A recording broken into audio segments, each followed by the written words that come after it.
Hi, this is Dr. Aruna Bhargava's Kids Satsung with Nani, and for kids 10 years and older. So today we are going to continue with our Bhagwadgita series.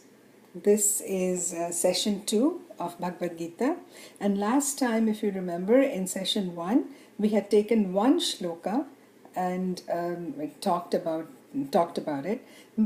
Kids, my kids and parents who are listening, my attempt is always to try to take these ancient teachings and make them relevant to kids in their day-to-day lives. So these ancient beautiful teachings have meaning only if they make some difference to our kids' lives and they can relate to what they deal with in school, at home, and social life. So how can this be a compass, a guideline for them to lead a meaningful life? So let me continue with Bhagavad Gita part 2. And if you remember, kids, we were talking about one particular shloka in the Bhagavad Gita, and just so that you hear the Sanskrit word, let me repeat the shloka. It goes this way. Sthita pragnasya ka bhasha samadhistasya keshava sthitadhi kim prabhaseta krimasita vrajeta kim. Arjuna asks Lord Krishna, how does a person of steady wisdom behave? How does a person of steady wisdom walk? How does he talk? How does he sit? Meaning, what is that person like so I can emulate him? Lord Krishna had told Arjuna that become a person of steady wisdom and firm resolve, and Arjuna says, Lord Krishna, please explain to me the qualities of such a person.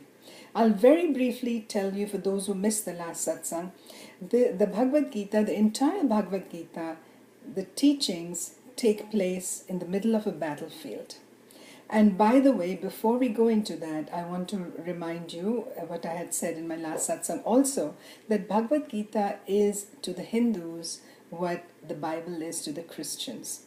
It is like a moral compass. It gives us guidelines to how to lead a beautiful, meaningful life. So, now there are these two armies in a huge battlefield. The story of how they ended up there will be in another satsang. But here you find these two armies, Pandavas and Kauravas. Pandavas are the good guys and Kauravas are the bad guys. And Lord Krishna always with the good guys. So the two, and they are cousins. So in the middle, there's a huge battlefield. These two armies are all set to fight each other. A chariot comes right in the middle and stops. Two handsome young men are in the chariot. Lord Krishna is the charioteer, and Arjuna is standing with his bow and arrow and ready to fight. But seeing all his cousins and relatives, he loses heart. He drops his weapons and says to Lord Krishna, I don't want to fight. At that point, then Lord Krishna says to him become a person of steady wisdom. So let's continue. Last week, I had told you one quality that Lord Krishna tells Arjuna about, one quality of a person of steady wisdom and firm resolve, and that was not to be an emotional yo-yo. Let me read to you a little bit that he said, it was a quality of emotional stability. Be stable, he said. Lord Krishna told him, a person of firm resolve and steady wisdom does not fall apart when things go wrong. When they make a decision, they follow through with it. They don't go back, they don't back out and run away from it. They don't allow their emotions to go up and down like a yo-yo. A person of steady wisdom and firm resolve does not get overly excited when things are good and go crazy when things go wrong.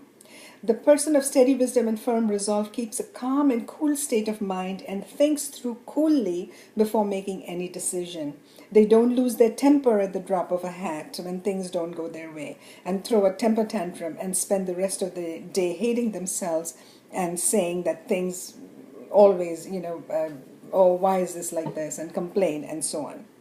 So he does not spend his time beating himself up emotionally because he made a mistake. He picks himself up and moves on. And as examples, I had given you examples of Justin Bieber and Malala Yousafzai. So today I will tell you one more quality of a person of firm resolve and steady wisdom. Lord Krishna tells us that a person of firm resolve and steady wisdom is the boss of his own senses. He controls his own senses. So let me ask you, now, we have 5 senses, right? Namely, sense of sight, touch, taste, including speech, hearing, and smell. A person of firm resolve and steady wisdom controls his senses and does not allow senses to carry him away. Let me give you an example, the iPhone. Now kids, I know so many of you are addicted to the iPhone, and it has become like an extension of your body, and out of the 5 senses, you find 3 of your senses are totally focused on the iPhone, the eyes, ears, and fingers. Then you don't know what you're eating because your eyes are glued to the phone. I know so many kids who bring their iPhone at the dining table when they're eating. They become antisocial, they don't want to talk to anybody, just their video games or shows or whatever else they're doing with their iPhone. This has become an addiction. And have the discipline and strength and willpower to put your iPhone away and use it only at fixed amounts that your parents have set for you. Now, the second question is, who is the boss of your iPhone? Is the iPhone your boss of your senses, or are you the boss? Now, let's take another sense, the sense of taste. The tongue is a culprit we really need to keep control over. Eating wrong foods and speaking hurtful words. Some kids are so addicted to eating junk food. Every time they're upset, they reach for sweets and carbs and cakes and ice creams and potato chips and pizzas and pastas. These are all temporary fixes. Train yourself to like and enjoy healthy foods and skip these. Tongue is also guilty of speaking hurtful words to others. Sometimes it just runs out of control, and then we feel sorry later on. But once the words are out, we can't take them back. We have no control over it. So become a boss of your tongue as well. And then look at our eyes. Become the boss of your eyes. How many junk shows we watch? Shows that have violence and cruelty and unpleasantness and rudeness to parents and older people. I mean, things that are not good for you. Have the strength to not watch it. Change the channel. Reject it. Become the boss of your own eyes. What about ears? Why do we listen to gossip? Why do we listen to people who love to put other people down or criticize them? Can we not walk away from such people? Why do we tolerate bad and abusive language on TV shows and movies? Do we have the willpower to change the channel? That's another question. Who is the boss of your ears? Touch. This includes the skin. Living in America, we get so spoiled by living in air-conditioned and heated homes, in cars and schools. Everywhere there is air conditioning. A little cold and a little heat bothers us. You can't deal with it. Get used to it. Most countries in the world don't have central air conditioning. Become the boss of your skin, of your touch, sense of touch. All right, so what Lord Krishna is telling us is, become the boss of your senses. Don't let the senses go wild, and have the ability to wait for what we want.